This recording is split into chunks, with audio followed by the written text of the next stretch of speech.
And our long national nightmare is now over.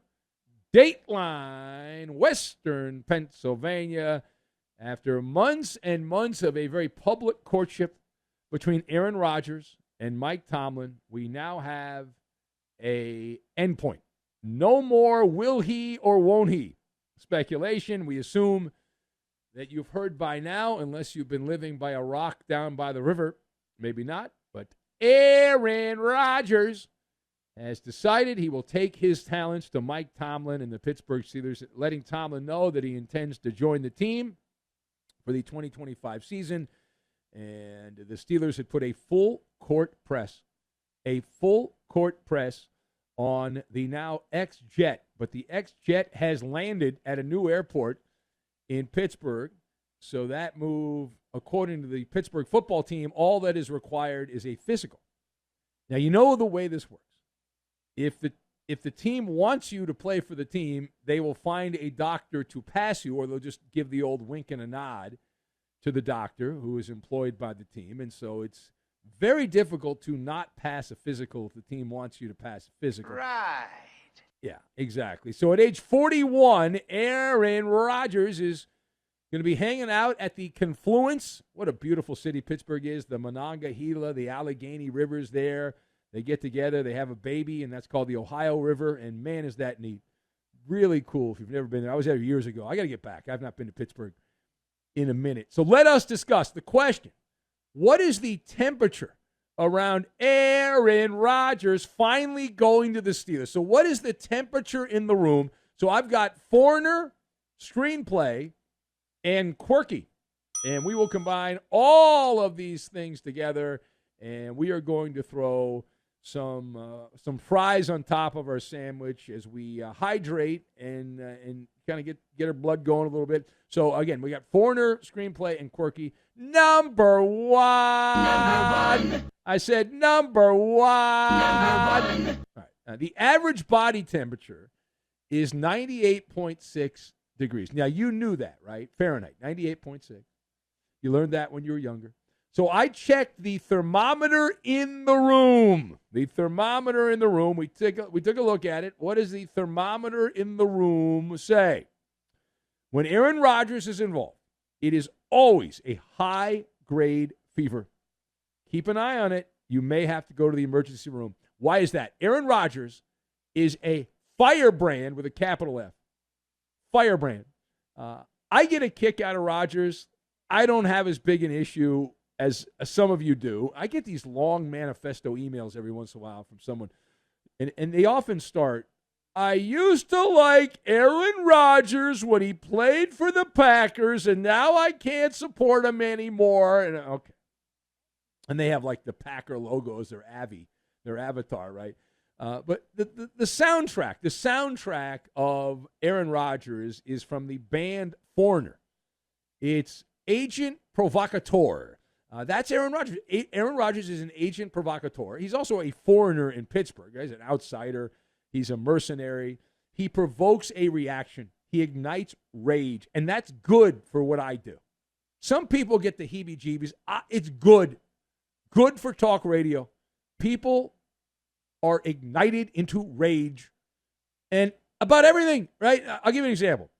So one of the stories, the working hypothesis on Rodgers and why he waited until the first week in June to sign, one of the popular opinions by popular people is that Rodgers was annoyed at the way the media attacked him for going to see the pyramids in Greece and skipping out on the Jets and some practices in the offseason. So he determines, like, well, I'm going to wait, and I'm going to enjoy my offseason. I'm not going to sign. Therefore, no one can goof on me for not signing. And so he waited to take his talents to Allegheny County, and he wanted to enjoy traveling around and hanging out with his buddy Joe Rogan and all the podcast dopes that he does. And so he thought, hey, I'll avoid criticism. You can't rip me if I don't sign. I'm not under NFL umbrella. I can do whatever I want. The guy's a bum. Yeah. Oh, there's a blast from the past. But here's the thing.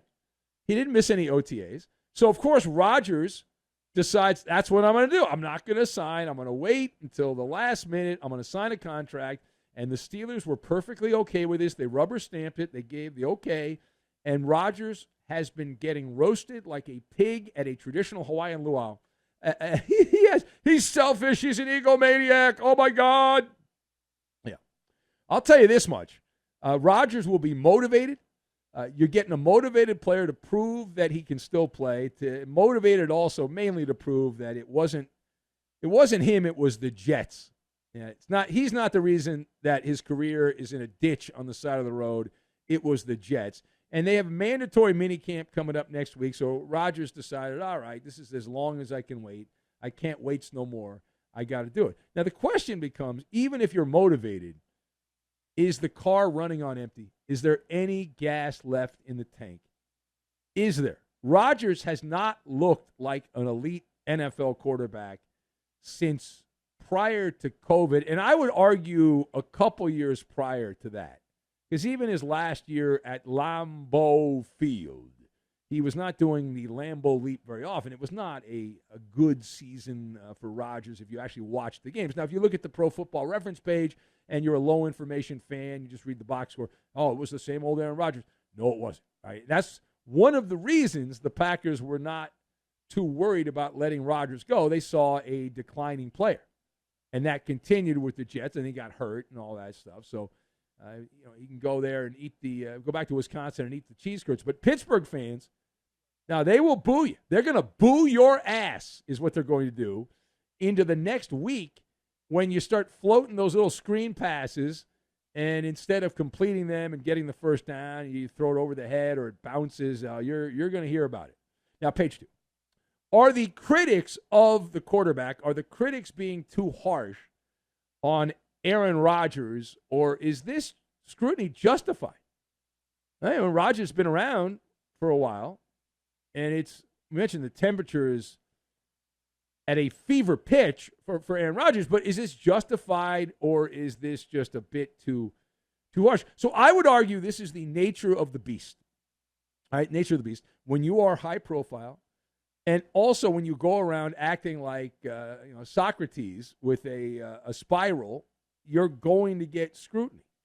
It's in the recipe for the cake. It's baked into the cake there. And Pittsburgh is a legacy franchise. It's appropriate because this is a legacy-saving situation for Rodgers. I've already read the advanced screenplay. I have a copy of it. When you do overnight talk radio, it's one of the perks that you get. So I've read the screenplay. It reads like a Hollywood script. It's Aaron Rodgers trying to rewrite the narrative yet again. It's the old Cinderella. Rise, fall, rise again. And there is a dimension. There is a dimension in the multiverse where Aaron Rodgers goes out there and ta-da! Right? He gets it done. He won in Green Bay. He fizzled in Jersey. He then rises again in Pittsburgh. Now, there is an alternative reality also. And the alternative reality is that Aaron Rodgers has nothing left. That Aaron Rodgers is Dunskies. There's nothing there. The tank is on empty. And Rodgers ends up meditating on Mount Washington in Pittsburgh and gets abducted by UFOs while meditating on Mount Washington and is never heard from again. And the next time Rodgers is talked about is over with our buddy George Norrie on Coast to Coast. And that's where it is. All right, now, final point. So how does this relationship between Mike Tomlin and Aaron Rodgers work out in Pittsburgh? Now, I'm fascinated by this because these are two gigantic, egoed human beings.